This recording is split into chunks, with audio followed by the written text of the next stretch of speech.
I always love that sound. Well, it's pop quiz time. What is the #1 predictor of a long and happy life? Money? Fame? Intelligence? Genes? Diet and exercise?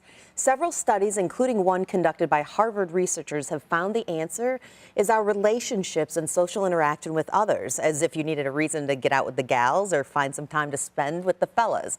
But as imperative as those friendships are, it can be increasingly difficult to make them as we age. Life coach Laura Wagner joins us this morning to talk more about why we should pursue relationships at any age and offer up some tips on how to make a new BFF.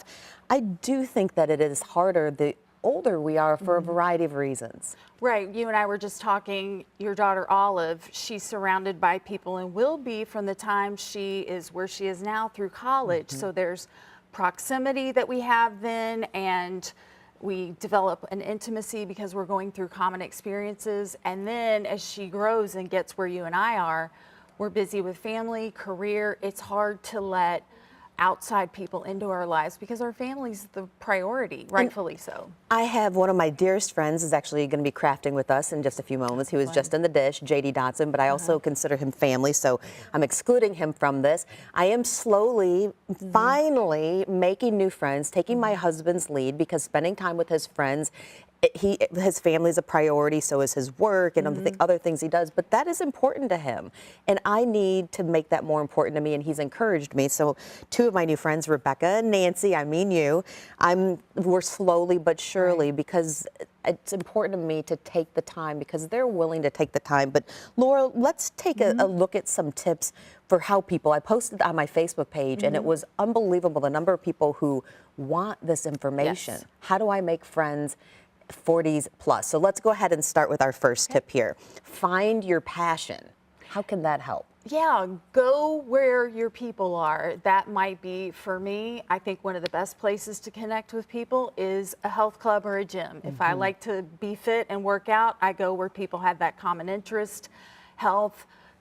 Use social media to your advantage because a lot of times we have 2,000 friends, but not enough people that we would invite to a birthday party. If you're in a group of people, engage with them and say, let's get together in person locally. A couple of other places that people mentioned when I asked about this online was if you play sports, join a sports league, church, maybe a business league. But let's go to the next tip because speaking of online, go online, then get offline.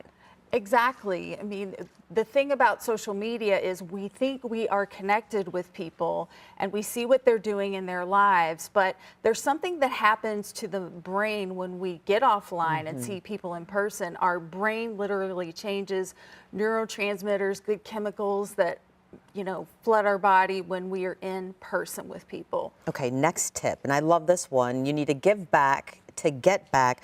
A lot of people said that they had found friends through their favorite nonprofits, or anytime you volunteer, you're stepping outside of yourself anyway. Exactly. Anytime you feel a sense of loneliness, it helps with depression.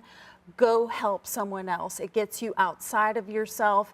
You can't help but connect with people when you're helping them serve people in need. It just breeds more intimate conversations. Okay, two more to get through.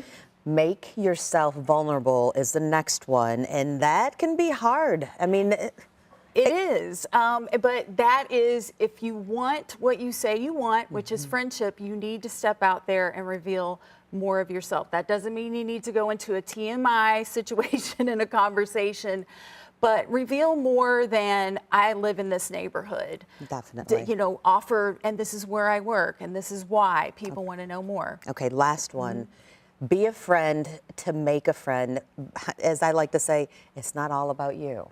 Exactly. Friendship depends on a couple of things. Proximity is one, and the commitment to connect. Friends in my life, if you are my friend, you will see me in person at regular intervals. We will interact in person and do that and be committed to one another. Okay, commit to connect. I think that's going to be my new mantra. Thank you so much, and You're for joining us welcome. earlier for the dish.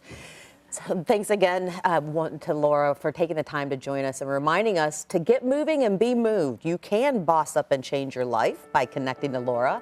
Visit laura-wagner.com. We're coming right back.